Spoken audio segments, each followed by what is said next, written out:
সংসারে যখনই পাপের ঘোড়া পূর্ণ হয় তখন ঈশ্বর অবতীর্ণ হন। দেখুন, যে ব্যক্তি পাপের সাথে লড়াই করে সবাই তাকে ঈশ্বর মনে করেন। এখানে বিষয় হলো সাহসের, বিষয় হলো লড়াইয়ের।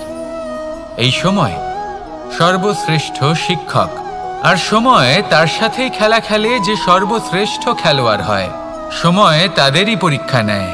এবার হয় আপনি আগে থেকেই সর্বশ্রেষ্ঠ হন, নয় এই খেলা খেলতে খেলতে সর্বশ্রেষ্ঠ হয়ে ওঠেন। যখনই এই সময় আপনার পরীক্ষা নেবে তখন কখনোই নিরাশ হয়ে পড়বেন না। নির্ভীক হয়ে সাহসের সাথে সামনের দিকে তাকান এবং এগিয়ে চলুন। পরিস্থিতিগুলির এবং পরীক্ষার সম্মুখীন হন। এই পরীক্ষা ভবিষ্যতে আপনাকে এমন একটা ফল দেবে যে আপনি কৃতজ্ঞ বোধ করবেন যে আজ আপনি এই পরীক্ষার সম্মুখীন হওয়ার সুযোগ পেয়েছেন। আসুন আর আমার সাথে ভালোবেসে বলুন, রাধা রাধা। আমরা আমাদের জীবনের লক্ষ্য প্রাপ্ত করার জন্য কি না করে থাকি। আমরা ভাবনা চিন্তা করে থাকি, কত জ্ঞান অর্জন করে থাকি, তারপরে আমরা পরিকল্পনা করি আর প্রচেষ্টা করি। এবার প্রথম চেষ্টাতেই সাফল্য লাভ করব সেটা নাও হতে পারে, বরং ইতিহাস সাক্ষী যে প্রথমবার প্রচেষ্টা করে সাফল্য লাভ করার সম্ভাবনা অত্যন্ত কম। আর যে কোনো সফল ব্যক্তিকে দেখুন, আপনি বুঝবেন সেই ব্যক্তি বারবার প্রচেষ্টা করে, চেষ্টা করা থামায় না, তবেই সেই ব্যক্তি একদিন সাফল্য লাভ করেন। সেই জন্য আপনিও প্রচেষ্টা করা কখনো বন্ধ করবেন না, করতেই থাকুন। যখন আপনি প্রথমবার প্রচেষ্টা করেন তখন আপনি একা থাকেন, কিন্তু যখন আপনি দ্বিতীয়বার প্রচেষ্টা করেন তখন আপনার সাথে কিছু বিগত প্রচেষ্টার অভিজ্ঞতা থাকে। চেষ্টা করতে থাকুন, সাফল্য আপনার কাছে আসতেই চলেছে। আসুন আমার সাথে ভালোবেসে বলুন, রাধা রাধা। আমাদের সকলের জীবনে একটা লক্ষ্য থাকে যেটা আমরা লাভ করতে চাই। ঠিক যেন একটা প্রতিস্পর্ধা বিদ্যমান যে কে সবথেকে আগে নিজের লক্ষ্যে পৌঁছতে পারবে। আর সেই জন্য আমরা সকলেই খুব তাড়াতাড়ি এগোতে চেষ্টা করি, বড় এবং দীর্ঘ পদক্ষেপ ফেলি যাতে তাড়াতাড়ি নিজের লক্ষ্যে পৌঁছতে পারি। কিন্তু এক অত্যন্ত গুরুত্বপূর্ণ বিষয় আছে, সবসময় লক্ষ্য সামনে থাকবে না, কখনো কখনো তা খুঁজতে হয়। এই যাত্রা খুব কঠিন হতে পারে। আর ঠিক এই কারণেই সবসময় দ্রুত গতিতে চলা বা তাড়াতাড়ি পথে চলা সেটা আবশ্যক নয়। তার থেকেও বেশি গুরুত্বপূর্ণ হলো ভেবেচিন্তে তারপর পথ চলা। যদি ভেবেচিন্তে পদক্ষেপ ফেলেন, চলতে পারেন, তাহলে সেটাই সর্বশ্রেষ্ঠ পদক্ষেপ। কখন কোন দিকে যেতে হবে, কখন কোথায় দিক পাল্টানো যাবে না, কখন গতি বেশি রাখতে হবে, কখন কম, কখন থামবো, কখন চলবো, এই সব কিছুর বিষয়ে জ্ঞান অত্যন্ত গুরুত্বপূর্ণ এবং ভেবে চিন্তে চলতেই হবে। সেই জন্য শুধু তীব্র গতিতে সামনে এগোলে চলবে না, ভাবনা চিন্তা করে এগোতে হবে। আসুন আমার সাথে ভালোবেসে বলুন, রাধা রাধা। মানুষ বলে থাকেন যে জীবনে সময়ের পূর্বে এবং ভাগ্যের থেকে বেশি কিছুই পাওয়া যায় না। এটা যার যার নিজের বক্তব্য। আমি বলবো এই সময় আসলে কি? এই সময় হলো যাতে যুগ যুগান্তর নিহিত আছে, যার মধ্যে দিন আছে, মাস আছে, বছর আছে, ঠিক কিনা? বাস্তবে আপনার কাছে সময় কতটা আছে যা আপনি সদ্ব্যবহার করতে পারেন? তখন থেকে আছে যখন থেকে আপনি নিজেকে বুঝতে শুরু করেন। ততক্ষণ আছে যতক্ষণ না আপনি এই সংসার ছেড়ে চলে যাচ্ছেন। শুধু এটুকু সময় আছে আপনার কাছে। আর যদি ভাগ্যের কথা বলা হয়, তাহলে ভাগ্য হলো সেই পরিস্থিতি যখন মানুষ নিজেকে সময়ের হাতে সমর্পণ করে দেন, তাকে ভাগ্য বলে। অর্থাৎ আপনি জীবনে পরিশ্রম করেছেন, বিপদের সম্মুখীন হয়েছেন, সামনে এগিয়ে গেছেন, কোথাও পৌঁছে গেছেন, এবং তখন আপনার মনে হলো যে ব্যাস এখানেই থেমে যাওয়া উচিত, তাহলে সেটাই হবে আপনার ভাগ্য।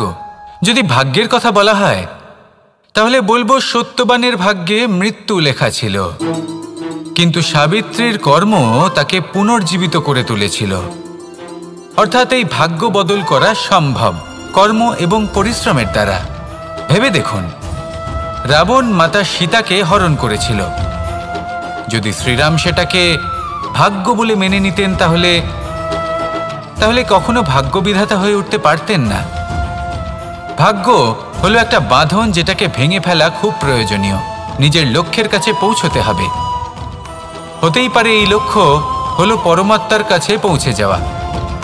আপনি যদি পরমাত্মার কাছে পৌঁছতে নাও পারেন, তাও সেই পথে কিছুটা অগ্রসর হতে পারছেন, তাই না? তাহলে ভাগ্যের এই বাঁধন ভেঙে ফেলুন, নিজের কর্মের দ্বারা নিজের প্রারব্ধ গড়ে তুলুন এবং আমার সাথে ভালোবেসে বলুন, রাধা রাধা। এটা কোনো এক সময়ের কথা। একটি শেয়াল ভুলবশত একটি নগরীতে প্রবেশ করে এবং সে সেখানে হঠাৎ ধোপাদের পাড়ায় প্রবেশ করে। নীল রং গোলা জলে পড়ে যায়। কোনো ক্রমে পালিয়ে পালিয়ে আবার সে বনে ফিরে আসে। অন্য সব প্রাণীরা ওকে দেখে আর ভয়ভীত হয়ে পড়ে। তখন সেই শেয়াল ফোন দিয়ে এটে সবাইকে বলল যে, আমি হলাম দেবদূত আর তোমাদের সকলকে রক্ষা করতে এসেছি। সবাই ওর কথা মেনেও নিল। প্রত্যেক দিন ওকে ধনধান্য খাবার এইসব প্রদান করতে লাগলো। তারপরে এমন একটি রাত এলো যেদিন দূরে কোথাও কিছু শেয়ালের দল তাকে ডাকতে শুরু করলো। আর তখন এই শেয়াল নিজেকে আটকেই রাখতে পারল না। সেও ঠিক শেয়ালের মতোই ডাকতে শুরু করলো। সকলে সেটা শুনতেও পেলেন এবং সকলে এটা বুঝতেও পেরে গেলেন যে এ হলো একটা ভণ্ড। সেই জন্য জীবনে কখনো ছলনা করবেন না। তাকে আপনি যতই লুকোনোর চেষ্টা করুন না কেন, সেটা অবশ্যই একদিন সামনে চলে আসবে। আর তার থেকেও বড় শিক্ষা হলো এটা যে কারোর জীবনে সম্পত্তি, ধন ধান্য এসব চলে আসাতে তার বুদ্ধির বৃদ্ধি ঘটে না, তার ব্যবহার শুভ হয় না। এটা তখন হয় যখন সেই ব্যক্তি সেটা নিজে পেতে চায়, তার জন্য ভাবনা চিন্তা করে, কর্ম করতে থাকে। আর যখন একজন ব্যক্তি নিজের বুদ্ধি এবং ব্যবহার উন্নত এবং শ্রেষ্ঠ করে তুলতে পারেন, তখন তিনি নির্ধন হয়েও ধন অর্জন করতে পারেন। ঠিক পদ্মফুলের মতো। একটি পদ্মফুল কিন্তু জন্ম নেয় পাকের মধ্যে। তারপরেও এই পদ্মফুল দেবতাদের প্রসাধনের অঙ্গ হয়ে ওঠে। আসুন আর আমার সাথে ভালোবেসে বলুন, রাধা রাধা। দিশা আমাদের পথ প্রদর্শন করে, আর আমরা এই দিশার মধ্যেও পবিত্র অপবিত্র, শুভ অশুভ জিনিস খুঁজে পাই। কিন্তু প্রশ্ন হলো এটাই যে সত্যি কি এই দিশা পবিত্র বা অপবিত্র হয়, শুভ বা অশুভ হয়? সত্যি কথা বলতে দিশা শুধুই একটা দিক মাত্র। কিন্তু সেই দিকে যে ব্যক্তি থাকেন তার কর্ম হয় শুভ হয়, নয় অশুভ হয়। যেমন ধরুন সূর্য, যাকে ছাড়া আমাদের জীবন চলতে পারে না। উনি উদিত হন পূর্ব দিক থেকে এবং এই কারণে সূর্য মহান নন বা পবিত্র নন যে উনি পূর্ব দিক থেকে উদিত হন। উনি এই কারণে মহান কারণ উনি আমাদের সকলকে প্রকাশ প্রদান করেন, এবং পূর্ব দিক এই কারণে মহান কারণ সেদিক থেকে সূর্যোদয় হয়। এবার সূর্যাস্ত হয়ে থাকে পশ্চিম দিক থেকে, আর তাই বেশিরভাগ মানুষ পশ্চিমকে অশুভ মনে করেন, অপবিত্র মনে করেন। সেখানেই যদি আমি উত্তর এবং দক্ষিণের কথা বলি, তাহলেও সেই একই ব্যাপার। উত্তর দিকে যদি আমরা কখনো যাত্রা করতে চাই, তাহলে আমরা নিঃসংকোচে কোনো ভাবনা চিন্তা ছাড়াই যাত্রা করতে পারি। সেখানেই দক্ষিণ দিকে যদি আমরা যাত্রা করতে চাই, তাহলে আমরা শুভ মুহূর্ত খুঁজি। কারণটা কি? কারণ উত্তর দিকে হিমালয় পর্বত আছে, যেখানে আমরা জড়িবুটি খুঁজে পাই, যেখান থেকে পবিত্র নদী প্রবাহিত হয়। সেখানেই দক্ষিণ দিকে আছে বিশাল নোনা জলের সাগর। এমন একটা স্থানও আছে যেখানে লঙ্কাপতি রাবণ থাকতেন। আর হয়তো এই সকল কর্মের কারণেই আমাদের দৃষ্টিভঙ্গি এমন হয়ে গেছে। তাই আপনার কর্ম সবসময় যথাসম্ভব শ্রেষ্ঠ রাখুন, কারণ আপনার কর্ম শুধু আপনার জন্যই নয়। আপনি যেখানে আছেন, আপনার কুল, আপনার স্থান, আপনার দিশা, এই সব কিছুর ওপর তার প্রভাব পড়বে। তাই সবসময় শুভ কর্ম করুন এবং আমার সাথে ভালোবেসে বলুন, রাধা রাধা। অর্থ, দ্বিতীয় পুরুষার্থ। এই অর্থ বলতে বেশিরভাগ মানুষই ধন মনে করেন। কিন্তু যদি অর্থের তাৎপর্য শুধুমাত্র ধন হয়, তাহলে তা কিন্তু অত্যন্ত অনর্থকারী। তাহলে অর্থের অর্থ কি? অর্থ সেটাই যা আমাদের জীবনের জন্য প্রয়োজনীয়, যা আমাদের সুখ দান করে, শান্তি প্রদান করে, কারণ সেটাই সবথেকে মূল্যবান। মাতা পিতা, বন্ধু, আত্মীয় স্বজন, গুণ, পুণ্য, জ্ঞান, এই সব কিছু মিলে অর্থ তৈরি হয়। আর সঠিকভাবে বলতে গেলে এটাই কিন্তু জীবনের আসল অর্থ। তাহলে আসুন আমার সাথে ভালোবেসে বলুন, রাধা রাধা। সাফল্য। সংসারের প্রত্যেক মানুষ সফল হতে চান। একটু বোধবুদ্ধি আসার পরেই সে সাফল্যের পেছনে ছুটতে থাকেন, আজীবন এই সাফল্যের পেছনে ছুটতে থাকেন। কিন্তু এই যে সাফল্য, তা অর্জন কি করে করতে হয়? ব্যবহার দ্বারা, ছলনা দ্বারা, বল দ্বারা, অর্থের দ্বারা? দুর্ভাগ্যবশত সাফল্য এভাবে লাভ করা যায় না। সাফল্য তখন লাভ করবেন যখন আপনি অসফলতা থেকে শিক্ষা লাভ করবেন। অসাফল্য থেকে শিক্ষা লাভ করা অত্যন্ত গুরুত্বপূর্ণ। করা ভুলের থেকে শেখা অত্যন্ত গুরুত্বপূর্ণ। যদি আপনি অসাফল্যকে ভয় পান, তার থেকে দূরে পালান, তাহলে জীবনে কখনোই এগোতে পারবেন না। অসফলতা আসেই আপনাকে এটা বোঝানোর জন্য যে সাফল্য কিভাবে অর্জন করা যেতে পারে। তাহলে অসফলতাকে স্বাগত জানান, তার থেকে শিখুন। নিশ্চিত রূপে সাফল্য আপনার কাছে আসবেই আসবে। আর এই মন তা সুপ্রসন্ন হয়ে বলবে, রাধা রাধা। কখনো কোনো বৃক্ষকে দেখেছেন? এই ধরিত্রী থেকে ততটুকুই জল নেয় যতটুকু তার প্রয়োজন। কোনো প্রাণীকে দেখুন, এই প্রকৃতি থেকে ততটুকুই খাবার গ্রহণ করবে যতটুকু তার খিদে রয়েছে। খিদে মিটে গেলে আর খাবে না। এবার মনুষ্যকে দেখুন, সে নিজের জীবনে যা কিছু পেয়েছে, বস্তু, ধন, খাবার, শক্তি, প্রয়োজনের থেকে অনেক বেশি লাভ করার চেষ্টা করে থাকে। প্রয়োজনের থেকে বেশি যদি পেয়েও যায়, তাহলেও তার কম মনে হয়। এবার এরকম ঠিক কেন হয়? এর পিছনের কারণ কি? কারণ হলো লোভ। লোভের আগুন কিছু এমন হয়, যদি মানুষের মনে একবার প্রজ্বলিত হয়, তাহলে শুধু বাড়তেই থাকে। ততক্ষণ বাড়বে যতক্ষণ না আপনি নিজে তাকে বাধা দিচ্ছেন। তবে এই লোভের আগুন নিয়ন্ত্রণ করা সম্ভব। পরিমিতিবোধ। পরিমিতিবোধের চিন্তা। আপনাকে শুধু নিজেকে একটা সরল প্রশ্ন করতে হবে।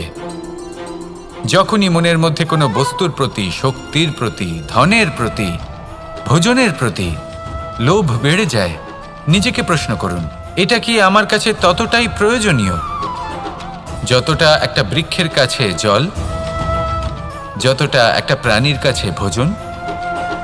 এটা কি ততটাই প্রয়োজনীয়? যদি উত্তর না হয়, তাহলে নিজেকে সেখানেই বাধা দিন। সেই ভাবনা সেখানেই ত্যাগ করুন, কারণ সেটাই হলো লোভ। ঠিক এইভাবেই প্রয়োজনীয়তার চিন্তা করে আস্তে আস্তে এই মন নির্লোভ হয়ে উঠবে। আর এই মন প্রসন্ন হয়ে বলবে, রাধা রাধা। এ হলো গোলাপ ফুল। একে আমরা সকলেই চিনি। সমগ্র সংসার ভালোবাসে এই পুষ্পকে। এই ফুল দেখতেও সুন্দর। সবথেকে বেশি গুরুত্বপূর্ণ কথা হলো এর সুগন্ধ, যা দূর দূরান্ত থেকে ব্যক্তিদেরকে আকৃষ্ট করে। এই সুন্দর পুষ্প একটু মন দিয়ে দেখলেই দেখা যায় এর নিচে কাঁটা রয়েছে। এই সংসার বলে, এ প্রকৃতির কেমন রচনা, এত কোমল পুষ্প, এটা কি তীক্ষ্ণ কাঁটা সহ প্রস্ফুটিত হয়? এটাই হলো জীবনের সত্য। আমাদের অন্তরের সদ্গুণ, সেগুলিও এই ফুলের মতোই সুন্দর। সংসার এর সৌন্দর্য দেখতে পায়, এর সুগন্ধ চতুর্দিকে ছড়িয়ে পড়ে। কিন্তু এই সদ্গুণ জাগ্রত করে তোলার জন্য কঠোর পরিশ্রম করতে হয়, প্রতিনিয়ত চেষ্টা করে যেতে হয়। তাই জন্য যদি আপনি জানেন আপনার পথ উচিত, কিন্তু তা কাঁটায় পরিপূর্ণ, তাহলে থামবেন না, চলতে থাকুন। একবার যদি অন্তরের সদ্গুণ জাগ্রত হয়, তাহলে এই সংসার এর সৌন্দর্য দেখবে আর সুগন্ধে আকর্ষিত হয়ে আপনার কাছে আসবে। এই মন, এই জীবন প্রসন্ন হয়ে বলবে, রাধা রাধা। মানুষের এই জীবন, মানুষ জন্ম নেয়, একটা নির্দিষ্ট সময়ের পরে এই সংসার ত্যাগ করে চলেও যায়। এবার শুধু এটাই আবশ্যক নয় যে এই জীবনকালকে আপনি যাপন করবেন, শুধু এটাই গুরুত্বপূর্ণ নয়।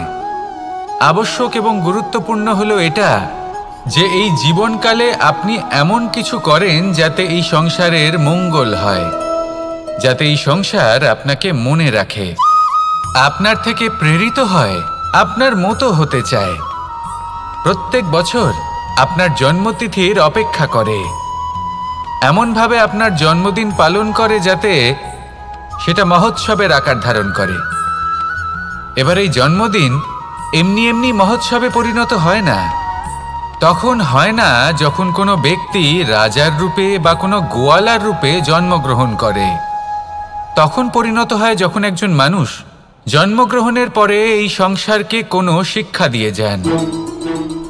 কিভাবে একজন মানুষ গোয়ালা থেকে রাজা হতে পারে, কিভাবে একজন মানুষ অসত্য থেকে সত্যের পথে চলতে শুরু করেন, অধর্ম থেকে ধর্মের পথে চালিত হতে পারেন, কিভাবে অন্ধকার থেকে প্রকাশের দিকে যেতে পারেন, কিভাবে নিজের আত্মাকে পরমাত্মার সাথে মিলিত করতে পারেন।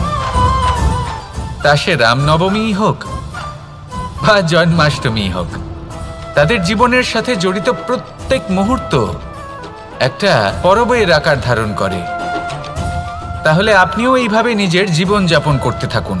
এই সংসারে শুধু ভালোবাসা বিতরণ করুন, কিছুটা এমনভাবে বিতরণ করুন যাতে আপনি এই সংসার থেকে চলে যাওয়ার পরেও এই সংসারে আপনি শুধুই ভালোবাসা বিতরণ করতে পারেন। যদি আপনি এরকম করেন, সংসারকে প্রেরণা দেন, তাহলে আপনার জীবনও রাধা কৃষ্ণের প্রেমের মতোই অলৌকিক এবং দৈব হয়ে উঠবে। আসুন আর আমার সাথে ভালোবেসে বলুন, রাধা রাধা। কথায় আছে সংসারে নাকি সকল রোগের ওষুধ আছে।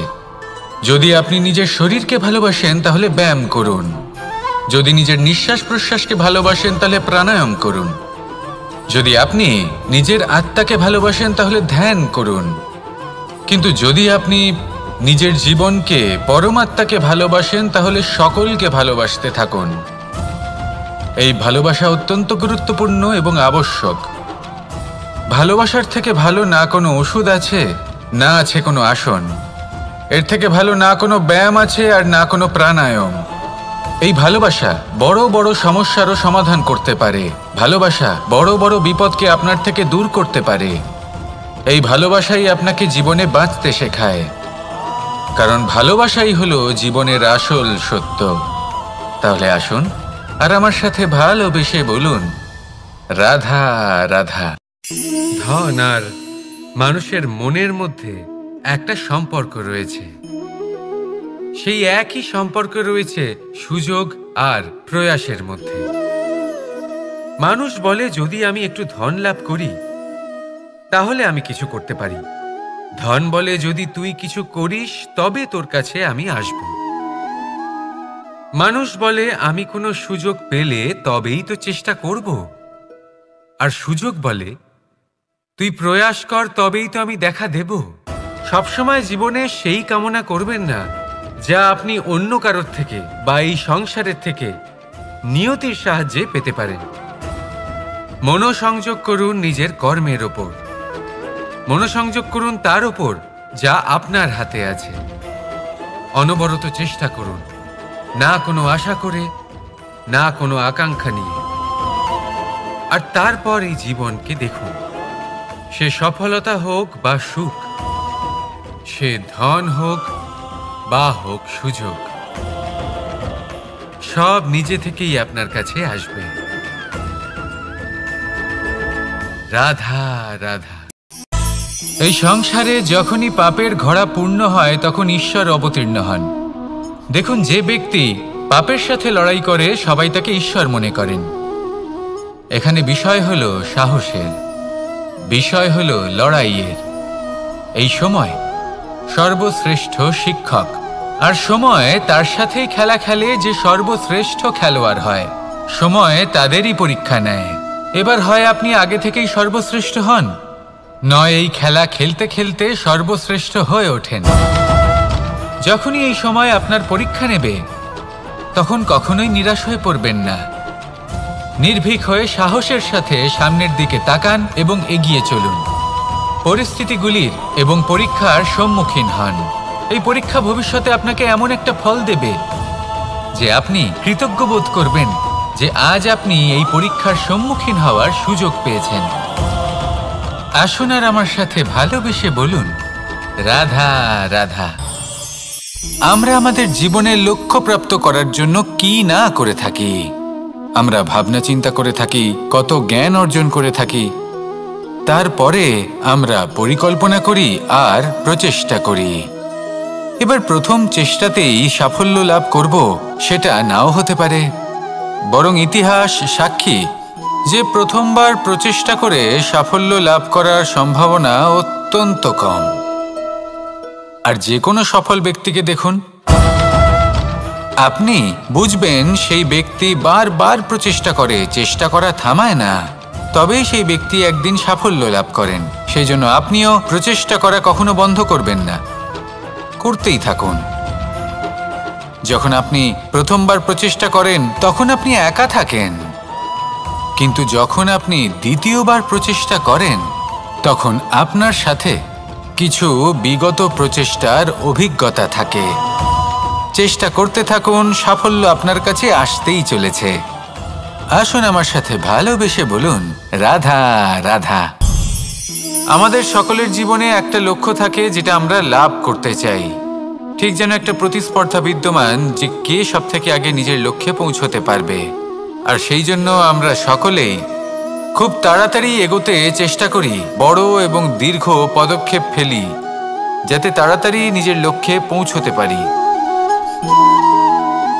কিন্তু এক অত্যন্ত গুরুত্বপূর্ণ বিষয় আছে, সবসময় লক্ষ্য সামনে থাকবে না, কখনো কখনো তা খুঁজতে হয়। এই যাত্রা খুব কঠিন হতে পারে, আর ঠিক এই কারণেই সবসময় দ্রুত গতিতে চলা বা তাড়াতাড়ি পথে চলা সেটা আবশ্যক নয়।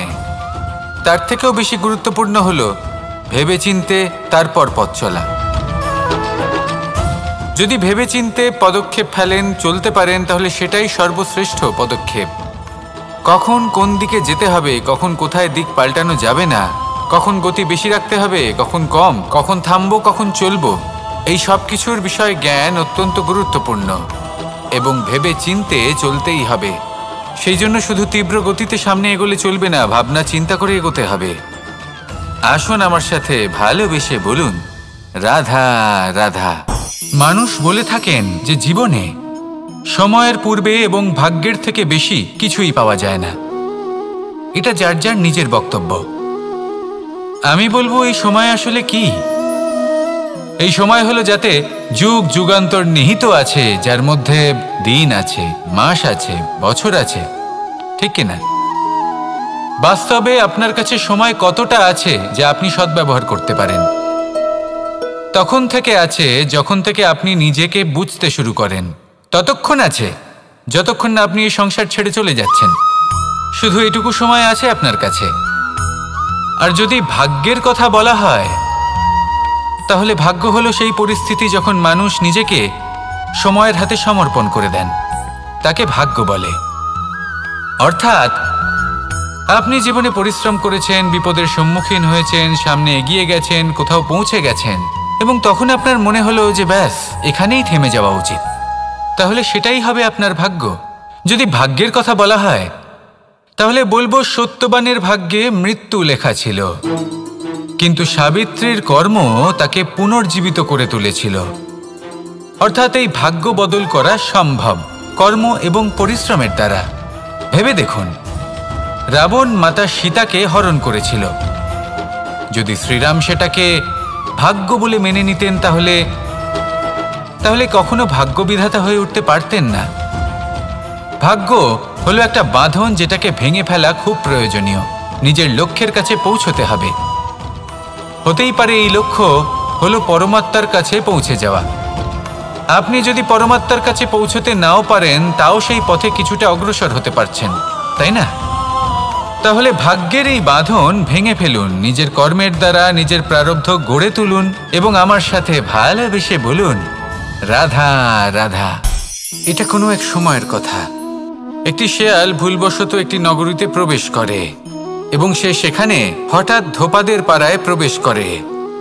নীল রং গোলা জলে পড়ে যায়। কোনো ক্রমে পালিয়ে পালিয়ে আবার সে বনে ফিরে আসে। অন্য সব প্রাণীরা ওকে দেখে আর ভয়ভীত হয়ে পড়ে।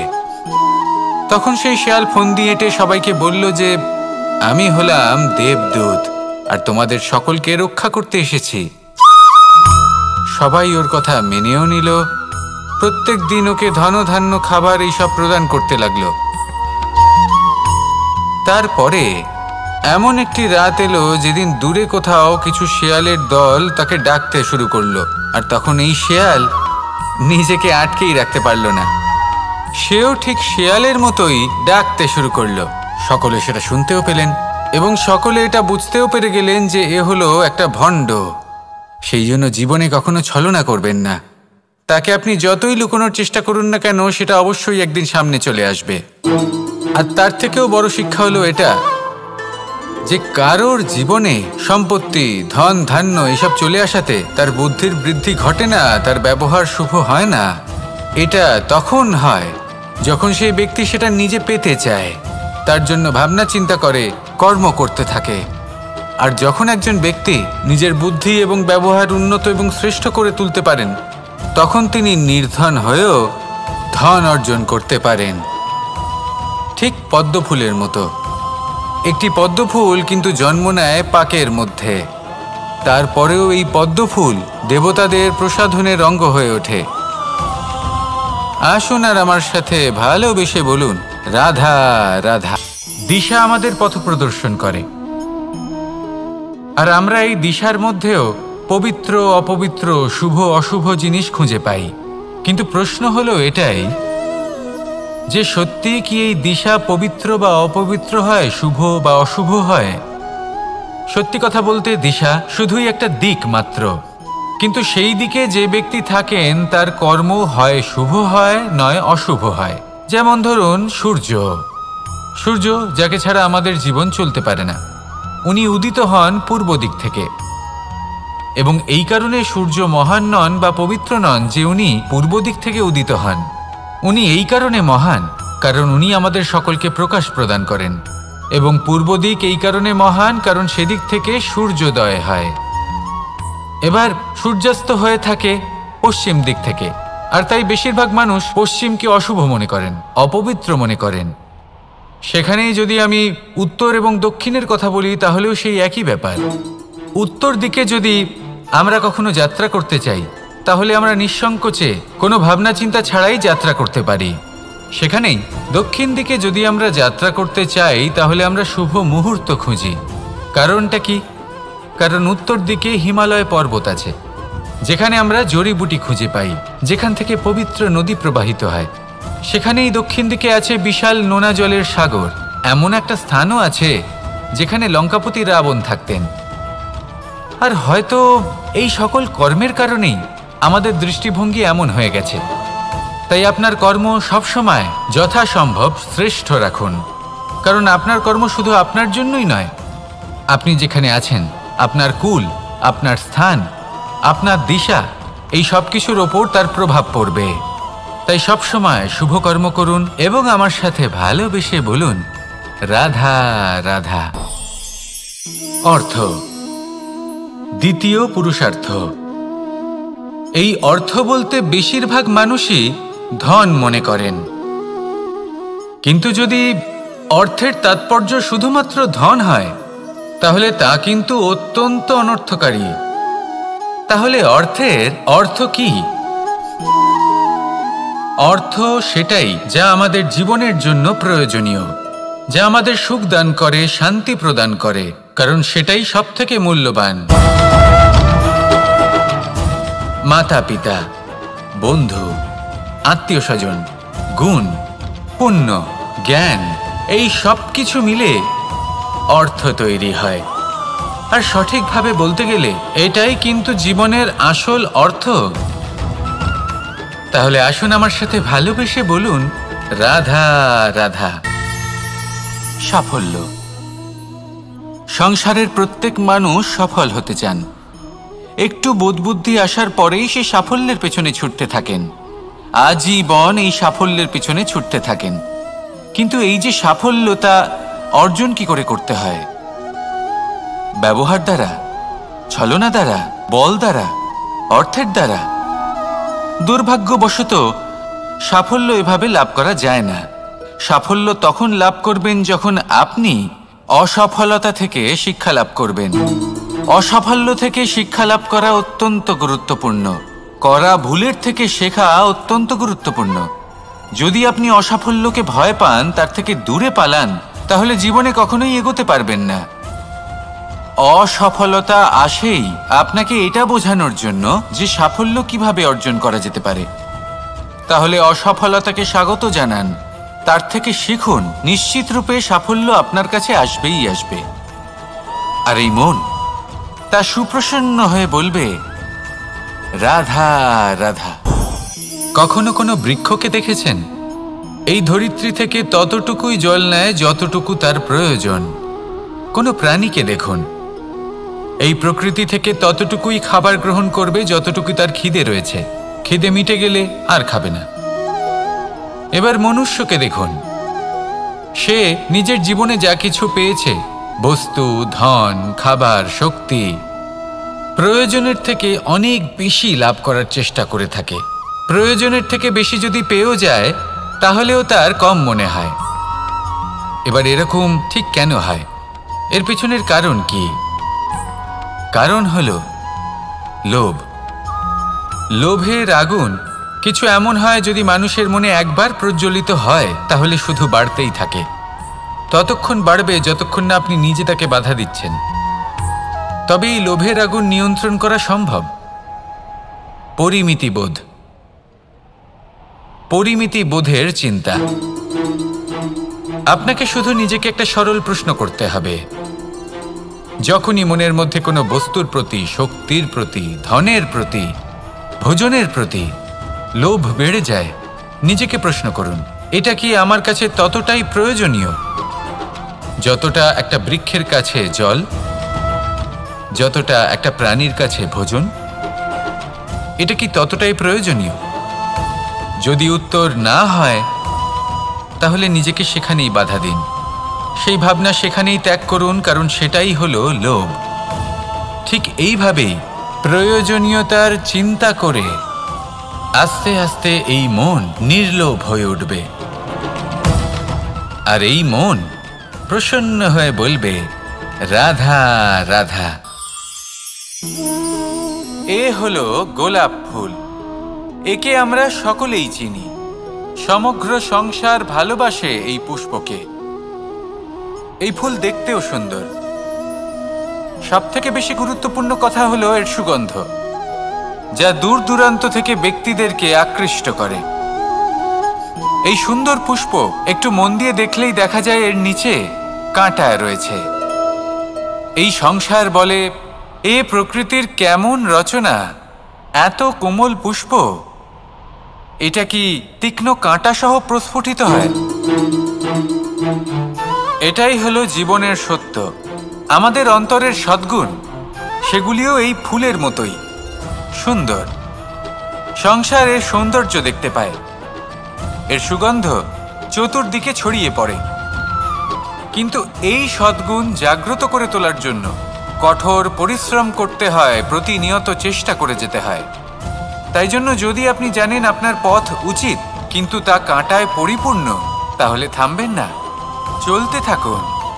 একবার যদি অন্তরের সদ্গুণ জাগ্রত হয়, তাহলে এই সংসার এর সৌন্দর্য দেখবে আর সুগন্ধে আকর্ষিত হয়ে আপনার কাছে আসবে। এই মন, এই জীবন প্রসন্ন হয়ে বলবে, রাধা রাধা। মানুষের এই জীবন, মানুষ জন্ম নেয়, একটা নির্দিষ্ট সময়ের পরে এই সংসার ত্যাগ করে চলেও যায়। এবার শুধু এটাই আবশ্যক নয় যে এই জীবনকালকে আপনি যাপন করবেন, শুধু এটাই গুরুত্বপূর্ণ নয়। আবশ্যক এবং গুরুত্বপূর্ণ হলো এটা যে এই জীবনকালে আপনি এমন কিছু করেন যাতে এই সংসারের মঙ্গল হয়, যাতে এই সংসার আপনাকে মনে রাখে, আপনার থেকে প্রেরিত হয়, আপনার মতো হতে চায়, প্রত্যেক বছর আপনার জন্মতিথির অপেক্ষা করে, এমনভাবে আপনার জন্মদিন পালন করে যাতে সেটা মহোৎসবের আকার ধারণ করে। এবার এই জন্মদিন এমনি এমনি মহোৎসবে পরিণত হয় না। তখন হয় না যখন কোনো ব্যক্তি রাজার রূপে বা কোনো গোয়ালার রূপে জন্মগ্রহণ করে। তখন পরিণত হয় যখন একজন মানুষ জন্মগ্রহণের পরে এই সংসারকে কোনো শিক্ষা দিয়ে যান। কিভাবে একজন মানুষ গোয়ালা থেকে রাজা হতে পারে, কিভাবে একজন মানুষ অসত্য থেকে সত্যের পথে চলতে শুরু করেন, অধর্ম থেকে ধর্মের পথে চালিত হতে পারেন, কিভাবে অন্ধকার থেকে প্রকাশের দিকে যেতে পারেন, কিভাবে নিজের আত্মাকে পরমাত্মার সাথে মিলিত করতে পারেন। তা সে রামনবমী হোক বা জন্মাষ্টমী হোক, তাদের জীবনের সাথে জড়িত প্রত্যেক মুহূর্ত একটা পরবের আকার ধারণ করে। তাহলে আপনিও এইভাবে নিজের জীবন যাপন করতে থাকুন। এই সংসারে শুধু ভালোবাসা বিতরণ করুন, কিছুটা এমনভাবে বিতরণ করুন যাতে আপনি এই সংসার থেকে চলে যাওয়ার পরেও এই সংসারে আপনি শুধুই ভালোবাসা বিতরণ করতে পারেন। যদি আপনি এরকম করেন, সংসারকে প্রেরণা দেন, তাহলে আপনার জীবনও রাধা কৃষ্ণের প্রেমের মতোই অলৌকিক এবং দৈব হয়ে উঠবে। আসুন আর আমার সাথে ভালোবেসে বলুন, রাধা রাধা। কথায় আছে সংসারে নাকি সকল রোগের ওষুধ আছে। যদি আপনি নিজের শরীরকে ভালোবাসেন তাহলে ব্যায়াম করুন, যদি নিজের নিঃশ্বাস প্রশ্বাসকে ভালোবাসেন তাহলে প্রাণায়াম করুন, যদি আপনি নিজের আত্মাকে ভালোবাসেন তাহলে ধ্যান করুন, কিন্তু যদি আপনি নিজের জীবনকে পরমাত্মাকে ভালোবাসেন তাহলে সকলকে ভালোবাসতে থাকুন। এই ভালোবাসা অত্যন্ত গুরুত্বপূর্ণ এবং আবশ্যক। ভালোবাসার থেকে ভালো না কোনো ওষুধ আছে, না আছে কোনো আসন। এর থেকে ভালো না কোনো ব্যায়াম আছে আর না কোনো প্রাণায়াম। এই ভালোবাসা বড় বড় সমস্যারও সমাধান করতে পারে। ভালোবাসা বড় বড় বিপদকে আপনার থেকে দূর করতে পারে। এই ভালোবাসাই আপনাকে জীবনে বাঁচতে শেখায়, কারণ ভালোবাসাই হলো জীবনের আসল সত্য। তাহলে আসুন আর আমার সাথে ভালোবেসে বলুন, রাধা রাধা। ধন আর মানুষের মনের মধ্যে একটা সম্পর্ক রয়েছে। সেই একই সম্পর্ক রয়েছে সুযোগ আর প্রয়াসের মধ্যে। মানুষ বলে, যদি আমি একটু ধন লাভ করি তাহলে আমি কিছু করতে পারি। ধন বলে, যদি তুই কিছু করিস তবে তোর কাছে আমি আসব। মানুষ বলে, আমি কোনো সুযোগ পেলে তবেই তো চেষ্টা করব। আর সুযোগ বলে, তুই প্রয়াস কর তবেই তো আমি দেখা দেব। সবসময় জীবনে সেই কামনা করবেন না যা আপনি অন্য কারোর থেকে বা এই সংসারের থেকে নিয়তির সাহায্যে পেতে পারেন। মনোসংযোগ করুন নিজের কর্মের ওপর, মনোসংযোগ করুন তার ওপর যা আপনার হাতে আছে। অনবরত চেষ্টা করুন, না কোনো আশা করে, না কোনো আকাঙ্ক্ষা নিয়ে। আর তারপর এই জীবনকে দেখুন, সে সফলতা হোক বা সুখ, সে ধন হোক বা হোক সুযোগ, সব নিজে থেকেই আপনার কাছে আসবে। রাধা রাধা। এই সংসারে যখনই পাপের ঘোড়া পূর্ণ হয় তখন ঈশ্বর অবতীর্ণ হন। দেখুন, যে ব্যক্তি পাপের সাথে লড়াই করে সবাই তাকে ঈশ্বর মনে করেন। এখানে বিষয় হলো সাহসের, বিষয় হলো লড়াইয়ের। এই সময় সর্বশ্রেষ্ঠ শিক্ষক, আর সময় তার সাথেই খেলা খেলে যে সর্বশ্রেষ্ঠ খেলোয়াড় হয়। সময় তাদেরই পরীক্ষা নেয়। এবার হয় আপনি আগে থেকেই সর্বশ্রেষ্ঠ হন, নয় এই খেলা খেলতে খেলতে সর্বশ্রেষ্ঠ হয়ে ওঠেন। যখনই এই সময় আপনার পরীক্ষা নেবে তখন কখনোই নিরাশ হয়ে পড়বেন না। নির্ভীক হয়ে সাহসের সাথে সামনের দিকে তাকান এবং এগিয়ে চলুন। পরিস্থিতিগুলির এবং পরীক্ষার সম্মুখীন হন। এই পরীক্ষা ভবিষ্যতে আপনাকে এমন একটা ফল দেবে যে আপনি কৃতজ্ঞ বোধ করবেন যে আজ আপনি এই পরীক্ষার সম্মুখীন হওয়ার সুযোগ পেয়েছেন। আসুন আর আমার সাথে ভালোবেসে বলুন,